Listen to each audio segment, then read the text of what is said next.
कि सूर्योदय के 1 घंटा पहले हम उठेंगे। देखो हमारी प्रार्थना मानना। तो इस समय सूर्योदय कई बजे होता है? लगभग 6 बजे, 6:30 बजे गुरुदेव। छः। आप 5 बजे उठ जाइए और उठ करके सबसे पहला कार्य कीजिए, पृथ्वी के चरण स्पर्श कीजिए, भूमि के चरण स्पर्श कीजिए। और फिर आप जिस आसन पर बैठे हैं, देखो ध्यान से हमारी तरफ सुनना, जिस आसन पे बैठे हैं, जिस पे शयन किए थे, जिस सैया पर सोए थे, पृथ्वी को प्रणाम करने के बाद उसी सैया में 5 मिनट केवल बैठ जाइए और 5 मिनट बैठकर 5 संतों का नाम ले लीजिए। जैसे हम लोग श्री स्वामी हरिदास जी की जय, हरिवंश महाप्रभु की जय, हरिराम व्यास जी की जय, नागरीदास जी की जय, श्री ध्रुवदास जी की जय, पांच पांच संतों के नाम याद कर लीजिए।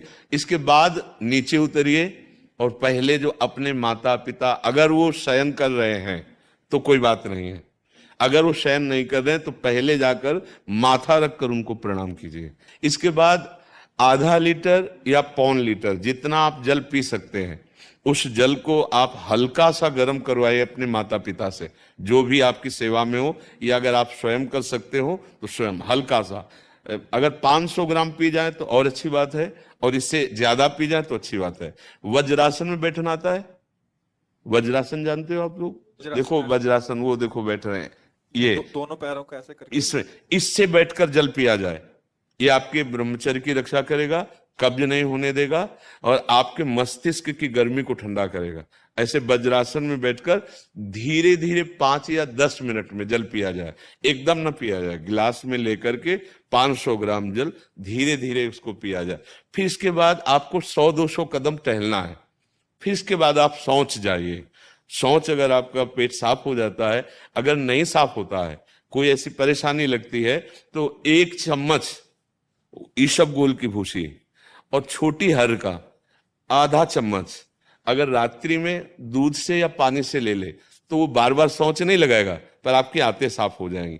शौच जाने के बाद स्नान करें और फिर तुरंत, अगर आपको व्यायाम आता है तो करे, नहीं तो सीधा सरल बात होती है, 20 बार बैठ जाए बैठक और 10 बार लेटने वाली दंड।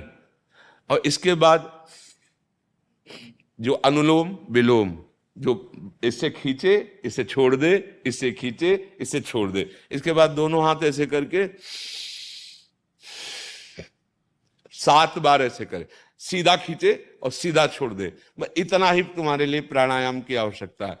अब अपनी दिनचर्या में लग जा। जो पढ़ाई का कार्य दिया गया है, आगे तुम्हें और भजन की बात हम नहीं कह रहे, जो पढ़ाई का कार्य दिया गया है वो भगवान की ही पूजा है।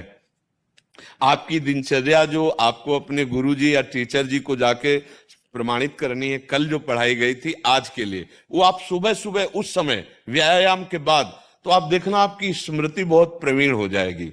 अच्छा, ये आपकी प्रातःकालीन दिनचर्या है। जब आप अपने गुरुदेव के पास स्कूल जाएं, तो हमें आजकल का तो अब पता नहीं, पर हम लोग जब जाते थे तो अपने गुरुजी को प्रणाम करते थे। तो जो स्कूल में आपको पढ़ाई पढ़ा रहे हैं वो तो बात है, अब आपको जो हम खास बात बताना चाहते हैं वो कि देखो अभी छोटे छोटे बच्चे हो, बच्चों में कुछ बच्चे ऐसे गंदे बच्चे होते हैं जिनके गंदी बातें दिमाग में आ जाती हैं और गंदी बातें वो करने लगते हैं आचरण में। आप लोग इतना तो जानते ही होंगे कि गंदी बातें किसे कहते हैं। आप लोगों के पास अगर मोबाइल है तो कभी गंदी बात देखना नहीं। कोई भी बच्चा अगर गंदी बात दिखाए तो अपने टीचर से या अपने माता पिता से जाके शिकायत करनी चाहिए, वो बहुत हानिकारक होती है। कभी कोई भी गंदी बात अपने द्वारा नहीं होनी चाहिए। अभी आप नवीन जीवन धारण किए हुए हैं, आप भगवान की प्राप्ति, देश की भक्ति और बहुत अच्छे अच्छे पदों में जा सकते हैं। अच्छे पवित्र आचरण और पवित्र संस्कार। ब्रह्मचर्य के लिए गंदे बच्चों का संग त्याग करना, गंदी कोई ऐसी हरकत सिखावें या बात सिखावें तो उसको सुन करके छुपा नहीं लेना, तुरंत अपने टीचर से बताना या अपने माता पिता से बताना, और ऐसे बच्चे का कभी संग नहीं करना।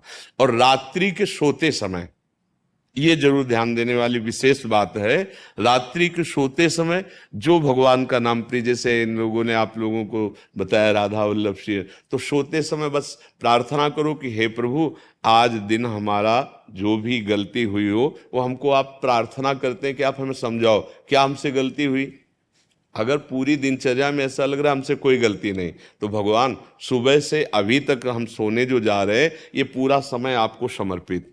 आप देखना इसका फल देखना, एक तपस्वी की तपस्या का जो फल होता है ना उसका ये फल मिलेगा। और सोते समय बस राधा वल्लभ श्री हरिवंश, राधा वल्लभ श्री हरिवंश, इधर उधर ना सोचते हुए, ना मोबाइल देखते हुए, ना कोई गंदी बात मन में, और चुपचाप सो जाइए। और जब फिर सुबह उठे तो फिर ऐसी दिनचर्या। और पढ़ाई इस समय तुम्हारा भजन